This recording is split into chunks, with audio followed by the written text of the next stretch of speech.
right? Shalom. This is the brother Ra'aya Brother Rashad of the GMS New Orleans camp coming at you with another quick lesson. But before we get started, as always, we're going to give all praises, glory, and infinite honors to Yahweh, Bahasham, Yahawashi, Bahasham, Rakakwadash. Double honors to the apostles and elders of Great Millstone who rule and teach well. And peace and salutations to you sincere Akim out there, pushing this word in truth and sincerity to the four corners of the globe. May you brothers enduring to the end. Shalom. And we're just going to get straight into it. Proverbs chapter 21, verse 1. It says, the king's heart is in the hand of Yahweh. As the rivers of the water, he turneth whithersoever he will. And hey, we know according to the scriptures that there is no such thing as free will. The Most High has preordained everything from the beginning, even before it was created in the physical, to take place exactly how he wants it to take place. As it says in Isaiah 55 verse 11, so shall my word be that goeth forth out of my mouth. It shall not return unto me void. It shall accomplish that which I please. So even this lesson we're doing right now, the words that are coming out of my mouth and this brother's mouth as we speak has been preordained by the Most High. So with that being said, as it says in Proverbs 21 verse 1 again, the king's heart, or lahab, or mind, is in the hand of Yahweh.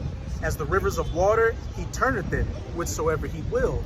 So all these different kingdoms that have been set up, all these different rulers and their policies that they've come with, has been preordained by the Most High to fulfill biblical prophecy. Even this Edomite, this so-called white man, and their elites, like the Rothschilds and the Rockefellers, etc., bringing about this satanic system they're trying to create, has all been set up by the Most High to what? Fulfill prophecy and bring about his end. And there's nothing anybody can do to change what's taking place as we speak and what's about to take place. And that includes you elites and your nation, the Edomites as a whole, going down. As it says in Job, I've set up the bounds which he cannot pass. Oh, you got it? Bring it out. Right? This is the book of Job, chapter 14, verse 5. It says, seeing his days are determined, the number of his months are with thee. Thou hast appointed his bounds that he cannot pass. Hey, seeing his days are determined, and the where did it get from? It says, seeing his days are determined. Determined meaning the Most High has determined how long this man was going to rule for, and then when his end was going to come. It says the number of his months are with thee. The number of his months. So it's even down to it's down from the years to the months to the weeks to the days to the hours to the minutes to the seconds. And as it's about to say, it says thou hast appointed his bounds that he cannot pass. Once you devils reach that point which you cannot pass, hey, that's when prophecy is going to kick in. Your downfall.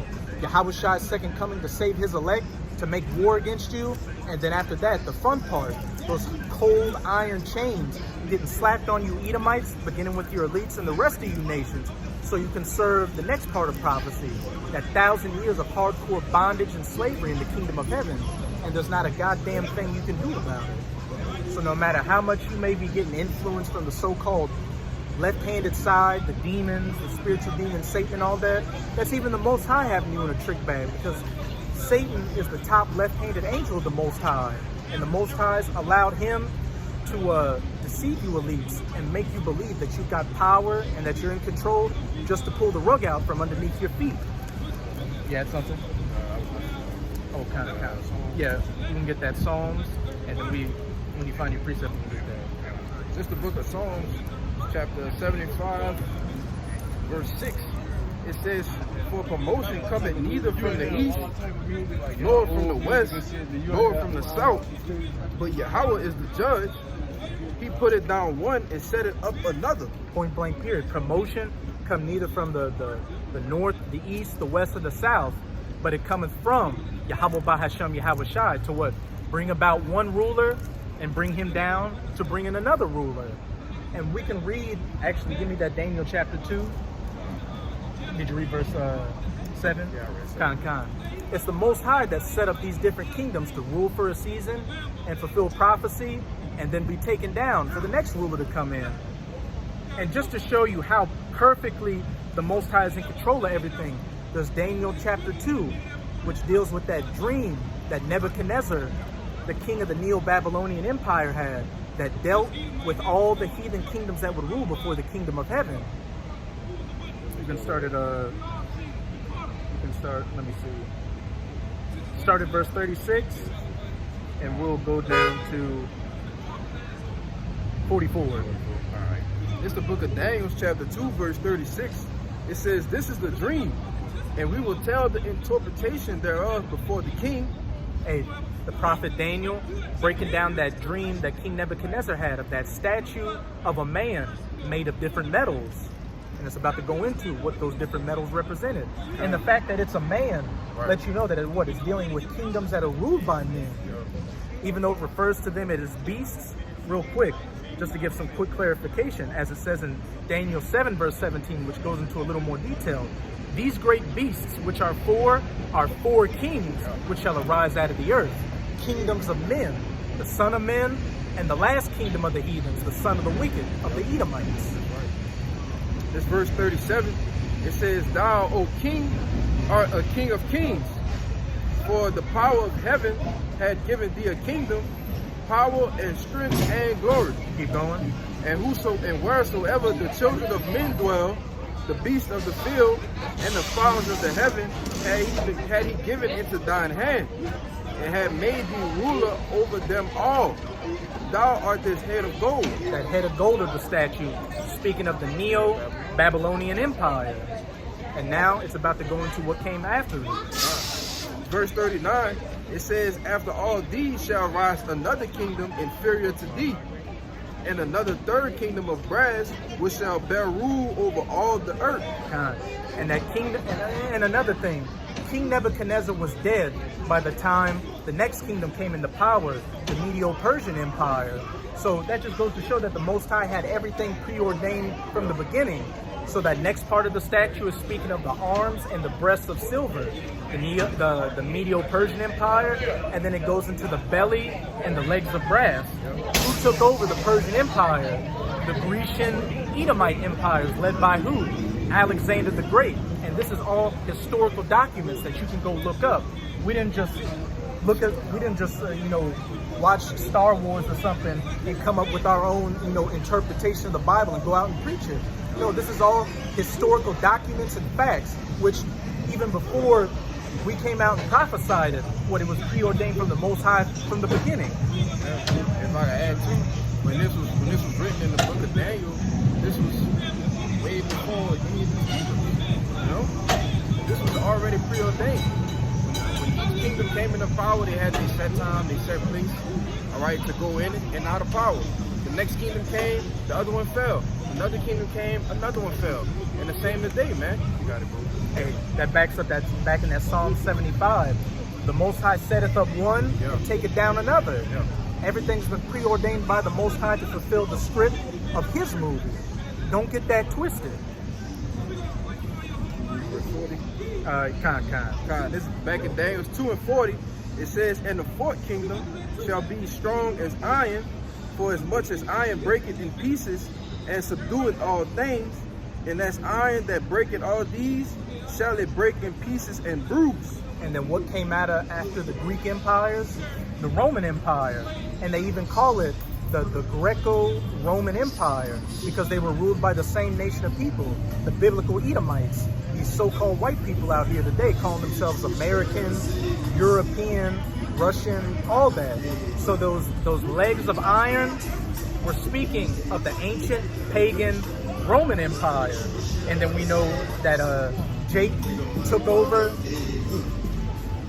the Roman Empire from the Edomites, and it became the Byzantine Empire, the Eastern Roman Empire, and that devil Esau was put down for 1,000 years, which is known as the Dark Ages.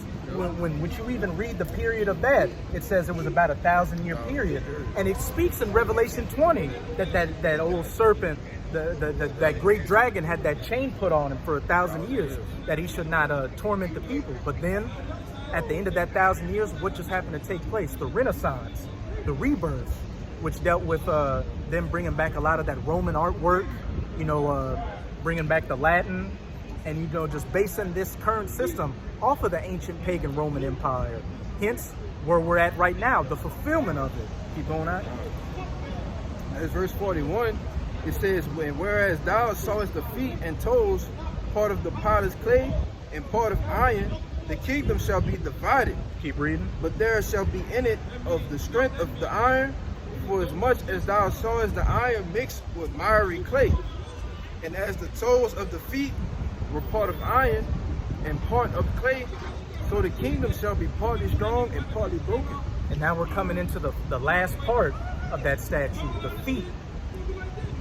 Those feet that are part iron and part clay, which is this reincarnated Roman Empire, the NATO EU alliance that the US is a part of, and that partly strong, and it goes into, you've got your stronger nations like the US, France, Britain, and Germany, and then you've got what's known as the weaker nations economically, the pigs, Portugal, Italy, Ireland, Greece, and Spain. And you can go look this up. And also, it's two components to it. NATO, the military aspect, which is that strong iron part, and then the European Union, the economic side of it. And some nations that are in the EU aren't in NATO, and vice versa. So the scriptures perfectly line up with secular history and secular geopolitics and things taking place in these modern times perfectly line up with the scriptures. Why? Because the Most High has set up everything from the beginning. Keep going on. Verse 43, it says, and whereas thou sawest iron mixed with miry clay, they shall mingle themselves with the seed of men, but they shall not cleave of men, but they shall not cleave. Salakia, I read the same line twice. It says, they shall mingle themselves with the seed of men, but they shall not cleave one to another, even as iron is mixed with the clay. Keep going on.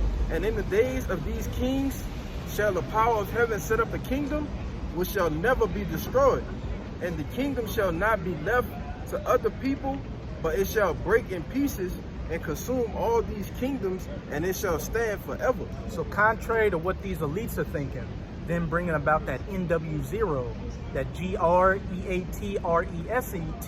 that fourth industrial revolution, contrary to them thinking that they're going to be in control of everything and succeed with their plans, as we clearly see in the scriptures, there's another kingdom to come after it that's going to break that statue into pieces, and it shall not be left to other people. So what's that next kingdom to come? The kingdom of heaven, the kingdom of the kingdom of Yasharallah, the kingdom of Yahawashi, with Yahweh at the head, then Yahawashi, then what? The 144,000 of the elect of the nation of Israel, the governing body, and within that, you've got King David and the rest of the 12, and then it trickles down to the rest of the elect, and to the 2/3, and then outside of that rulership, what? The heathens underneath our feet. Keep going on. Verse, I think we're at 45. It says, for as much as thou sawest that the stone was cut out of the mountain without hands. And what is Yahawashi referred to as? The chief cornerstone. Yeah. And when Esdras saw Yahawashi's chariot, he described it as a great mountain. Yeah. And what's this great mountain, this stone, going to do? This great millstone. It says, and that it break in pieces the iron. Oh, it said cut out of the mountain without hands. That great mountain, kind. It says, and that it break in pieces the iron, the brass, the clay, the silver, and the gold. The great Yahweh had made known to the king what shall come to pass hereafter. And the dream is certain, and of interpretation thereof sure. And the dream is certain, and the interpretation thereof is sure. So all these things will come to pass. And what happened? Babylon went down, then came the Persians. They went down the Greeks. They went down the Romans. We're in this iron toes and miry clay mixed together. And it says a kingdom comes after it. So what does that mean? It's going to go down. And it mentions the iron, the clay, the iron, the brass, the silver, and the gold all going down. So the only people that got next is the nation of Israel.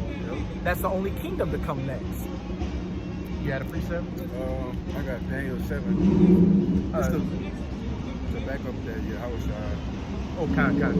This, and then after that, you can give me Daniel 4 and 17. This is the book of Daniel, chapter 7, verse 13. It says, and I saw in the night visions, and behold, one like the Son of Man came with the clouds of heaven, and came to the Ancients of Days, and they brought him near before him. And there was given him dominion and glory and the kingdom, that all people, nations, and languages should serve him.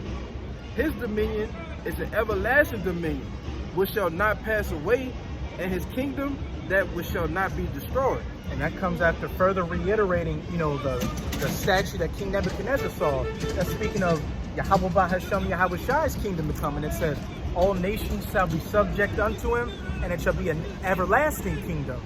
So again, you devils are going to be allowed to, bring about your system up to a little point, but then you're going to be taken down quickly thereafter. Daniel 4 and 17.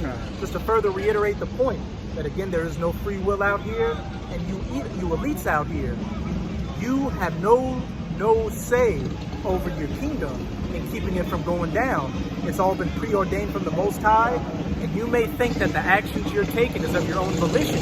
But as we read at Proverbs 21 verse 1, the king's heart or mind is in the hand of Yahweh to move it whithersoever he will. And this is just going to further reiterate the point.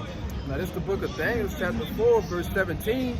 It says, this matter is by the decree of the watchers, and the demand by the word of the holy ones, to the intent that the living may know that the Most High ruleth in the kingdom of men, and give it to whomsoever he will, and set it up over it the basis of men. Point blank period. To the intent that the living may know that the Most High ruleth in the kingdom of men, and giveth it to whomsoever he will. Promotion cometh not from the north, to the east, to the west, or the south, but from the Most High, who bringeth down one ruler and set up another ruler, as it says, and setteth up over it the basest of men. And iron compared to gold and silver and brass is what? The basest metal. So the basest people would be ruling at the end. The Edomites, the so-called white people. Hence why this whole planet is out of order and everything's on the verge of collapse, and we're on the verge of World War III. No, we're not. We do that. And what's even more base than iron? Iron mixed with clay. That means that the iron isn't strong. Like if you hit iron mixed with clay, that's just gonna break to pieces. So we in the basest of the bases of the kingdoms. This Neo-Roman Empire is even baser than the pagan Roman Empire. And as we read in Daniel chapter 2 verse 7, there's going to be a time when you go down, and then the next kingdom's going to rule. I hate fucking niggas with passion.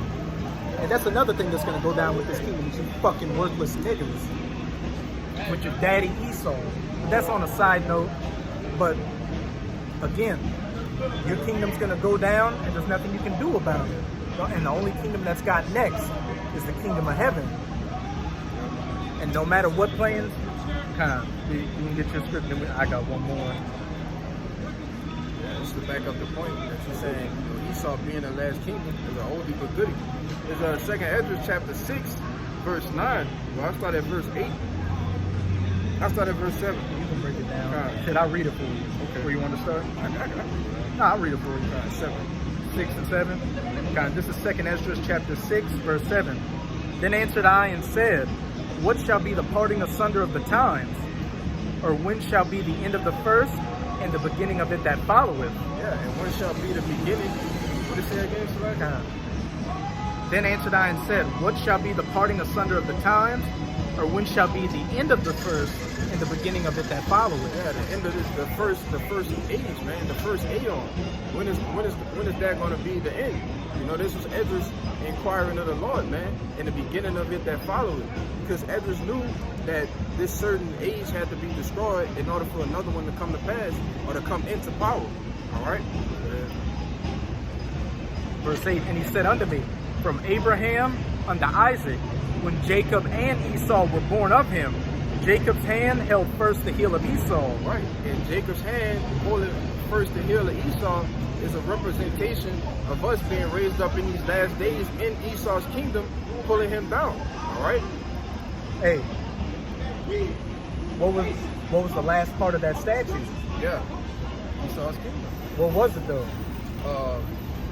The Mari, what body part was it? The toes. the feet, the feet and the yeah, toes, kind. and what? The toes, yeah. Getting yanked down. Yeah, because when you yank somebody's feet and toes, they have nothing else to stand on. You know? They got that Achilles heel. If your Yeah. Achilles heel is through, you through. Yeah. You have no stability. Verse 9, for Esau is the end of the world, and Jacob is the beginning of it that followeth. Yeah, because after Esau is put down, all right, Yahushua comes back and put him down, all right, in his rightful place, as with slavery chains, all right, bound him up. That's when we're gonna begin to rule, all right. That's gonna be our start. And as we brought out earlier, once Yahushua is in power, then that kingdom is forever and even ever, man. You know, it ain't gonna be no more. There's no more. Daniel didn't have no more visions after Yahushua started ruling. You know, after he had all of those visions. What the fuck is wrong with me? You know, after he had all of those visions, the last one was Yahushua's kingdom, and that was it after that. All right, that's the beginning of it that's gonna follow, man. It said it shall not be left to others. Yeah. So we ain't gonna go down again and some heathen nation is gonna come back into power. No. Once the kingdom of heaven is established, really with Yahushua making his second coming is the beginning of it. That's game over for eternity. Yeah. But we'll close it out in Job 20. You can read verses 22 to 26. Kind. That's the spirit. This you want me to start at 20? You can start at 22. This is the book of Job, chapter 20, verse 22. It says, in the fullness of his sufficiency, he shall be in straits. And when you're in the fullness of your sufficiency, what does that mean? I think I've accomplished everything. Right. I'm in the fullness of me accomplishing my plans. As it's about to go into a symbolism of it representing a table, him sitting down to eat. So you got the meal prepared. You spent all this time being perfect, cutting the ingredients, setting the right time to cook the meal. You got the table perfectly down there. You're tucking in the napkin. You're sitting down with the knife and the fork. And right when you're about to take that first bite, it says, "Ye shall be in straits, in trouble." Keep going on. It says, every hand of the wicked shall come upon him. And when you go into that word wicked, it simply means laborers. Yeah. And who are the ultimate laborers? The children of Israel. And that's the beginning, speaking to us. We're out here laboring, preaching this word. Hey, in the spirit, bringing your kingdom down, as it says in Matthew 24, verse 14. And this gospel of the kingdom shall be preached in all the world for a witness unto all nations. And then shall the end come. The laborers preaching this word are bringing you down spiritually. And then comes the next part of it. The laborers with those spiritual powers coming in physically to rip you out of your hiding places and slap those chains on. Right. Verse 23, it says, when he is about to fill his belly, Yahweh Ba'ashem Yahushai shall cast the fury of his wrath upon him, and shall rain it upon him while he is eating. When he's about to fill his belly and enjoy his meal, that's when the fury of Yahweh Ba'ashem Yahushai is going to come on him. You mandatorily implement that charagma, that MOTB, and you get a lot of people to take it. But once that happens, that's when World War III is truly going to kick off, and those nuclear missiles are going to start flying. And they're going to hit everywhere you Edomites dwell. And the United States of America is going to be completely wiped off the face of the earth. Verse 24, it says, he shall flee from the iron weapon, and the bow of steel shall strike him through. And that iron weapon and bow of steel is speaking of those nuclear missiles being the period to your empire. As it says in 2 Peter chapter 3, and the heavens shall pass away with a great noise, and the elements shall melt with fervent heat. And that heaven is not talking about the spirit world, because in the scriptures, heaven and hell can be symbolic for a condition. We're in our hell right now, since we're in captivity, since we're the lowest of the low, while you Edomites are in your heavens. You're in rulership right now. So it said that the heavens are going to be taken away and the elements are going to melt with fervent heat. Those nuclear missiles are going to be the end of your kingdom. Yeah, and like they like to do, if I can add, bro, like they like to do on 4th of July when they have their Independence Day, what they do, they like to have fireworks, man. Well, that's going to be the real fireworks. All right, when them missiles get shot out and you see ICBMs flying across the sky, all right, you know, that's going to be the end, all right? That's going to be the real fireworks, man. They're celebrating the independence from Britain with fire. Yeah. And we're going to celebrate our independence from you with what? Fire. That's right. Nuclear fire. That's right, buddy. 25. Con, you can read 25 and 26 about that. This verse 25, It says, it is drawn and coming out of the body, yea, the glittering sword, coming out of his gall, terrors are upon him. Keep going. All darkness shall be hid in his secret places. A fire not blown shall consume him. It shall go ill with him that is left in his tabernacle. A fire not blown shall consume him, because these nuclear missiles aren't kindled like a traditional fire. Right. You know, the wood and the sticks and all that. It's kindled by, you know, those chemicals and elements reacting with each other in that warhead before it detonates. And as it says, it shall consume him, it shall go ill with him that is left in his tabernacle. Every Edomite and everybody in America that isn't of the elect of the nation of Israel is going to be destroyed by those nuclear missiles. Right. And everywhere you Edomites dwell that survived the nukes, it's going to go ill for you, beginning with your elites, because after the dust settles, that's when Yahushua and 144,000 who were fishers of men on this side are going to be hunters in that day with those spiritual powers, grabbing you all up, slapping chains on you so you can begin serving those 1,000 years in the kingdom of heaven. And as we can see in the scriptures, everything's been preordained from the beginning, and there's going to be no escape from this judgment. So you Edomites better enjoy, especially you elites, better enjoy this time you have, because your heavens are about to become your hell. Right. Any closing points? Okay, so with that, we hope you sincere Akim and Akwak are edified by this lesson. And again, as always, we're going to give all praises, glory, and infinite honors to Yahweh, Bahashem, Yahushai, Bahashem, Barakat Wadash. Double honors to the apostles and elders of Great Millstone who rule and teach well. And peace and salutations to you sincere Akim out there, pushing this word in truth and sincerity to the four corners of the globe. May you brothers endure to the end. Abba Babal, Babal, Kwam Yasharala, Kwam Yasharala, Shalom. Shalom.